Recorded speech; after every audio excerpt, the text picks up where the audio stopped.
আসসালামু আলাইকুম রহমতুল্লাহি ওয়া বারাকাতুহু। আমরা দেখতে পাচ্ছি ফুল গাছ, আর এটি সাধারণত হলো সূর্যমুখী ফুল বলে। এই সূর্যমুখী আপনি বাসায় টবেও এবং ছাদে ছোট টবে কিন্তু বীজ বপন করলে অল্প কয়েকদিনের ভিতরেই চারা বড় হয়ে এরকম ঠিক ফুল চলে আসবে, এবং এই ফুলগুলা মোটামুটি বেশ কিছুদিন থেকে যায়, যা দেখতে খুবই ভালো লাগে। এটি সাধারণত প্রথমে এরকম হবে, তারপরে আস্তে আস্তে আস্তে আস্তে এরকম হবে। আপনি যদি মনে করেন যে না, আমি 1 মাস তফাৎ, অর্থাৎ একটা বীজ আমি বপন করেছি, ঠিক 1 থেকে 1.5 মাস পরে আমি আর একটা বীজ বপন করব, তাহলে আপনি মোটামুটি দীর্ঘদিন এরকম ফুল পাবেন। এটি কিন্তু এক বর্ষজীবী একটি উদ্ভিদ।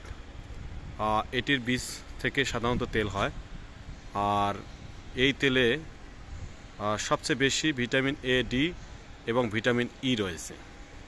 আর সূর্যমুখীর বীজ কিন্তু হাঁস এবং মুরগির খাদ্য হিসাবে খাওয়ালে সেই হাঁস এবং মুরগি কিন্তু দ্রুত সময়ের মধ্যে বড় হবে। সূর্যমুখীর এই বীজটা কিন্তু হাঁস এবং মুরগি কিন্তু খুবই পছন্দ করে।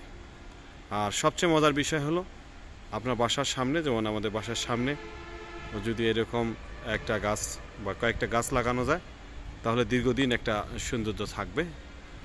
আমরা দেখতে পাচ্ছি একই গাছের একদিকে কিন্তু ফুল বড় হয়ে গেছে, আর একটা কিন্তু ওইদিকে উপরে কিন্তু ফুটবে বা কলি হয়েছে।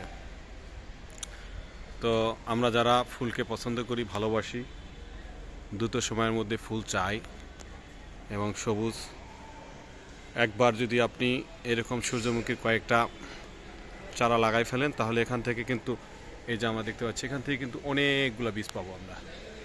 এরপরেই দেখা গেছে যে আমরা আশপাশে অন্য অন্য বাসার সামনেও 2-4টা করে দিব, তাহলে আমাদের এই ডিএসএসের সামনে কিন্তু একটা অন্যরকম, মানে সব জায়গায় একটা সৌন্দর্য আসবে।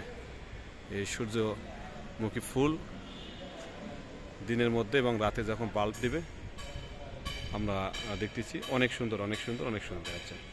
সকলে ভালো থাকবেন। খোদা হাফেজ। আসসালামু আলাইকুম।